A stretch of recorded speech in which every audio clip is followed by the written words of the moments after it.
இந்த பச்சை மிளகாய் 5 போட்டிருக்கிறேன், இஞ்சி போட்டிருக்கிறேன், கொஞ்சம் சீரகம் போட்டிருக்கிறேன்,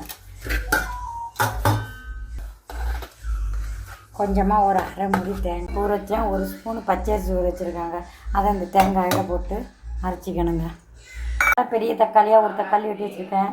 வெண்டைக்காய் வதக்கி கோழி எடுத்து வச்சுருக்கேன். நான் மஞ்சத்தூள் உப்பு போட்டு வெறிச்சட்டியில் வதக்குனிங்கன்னா கோழியெல்லாம் போடும். எடுத்து வச்சுருக்கேன். அடித்து வச்சுருக்கிறேன். கொஞ்சம் எல்லாம் போட்டு அரைச்சி வச்சுருக்கேன். பச்சை மிளகாய் போட்டுட்டேன்.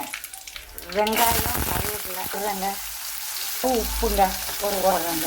நீங்கள் தக்காளியை ரொம்ப வதக்க வேண்டாம், ஒரு முக்கால் வதக்குனா போதும். சொன்னால் இப்படி இருந்தால் தான் கொஞ்சம் நல்லாயிருக்கும். பாருங்கள், இந்த இது இப்போ அரைச்சி ஊற்றியாச்சு. கொஞ்சம் தேவையான தேங்காய் கொதிக்கட்டுங்க. மஞ்சத்தூளுங்க, நாங்கள் மஞ்சத்தூள் போட மாட்டோம், இருந்தாலும் கொஞ்சம் போடுறேன். ரொம்ப இந்த பாருங்கள் ரெடி. வெண்டைக்காயெல்லாம் எல்லாம் வந்துட்டு இப்போ மோர் ஊற்றுறேன். ரொம்ப ஒட்டை தீயை குறைச்சி வச்சுட்டு மோர் ஊற்றுறாங்க. நல்லா மோர்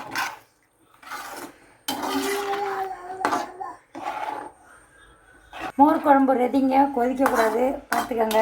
நல்லா ரெடி. கொதி வர சமயத்தில் எடுத்துடணும். அவ்வளோ. எல்லோரும் வாங்க சாப்பிடலாம்.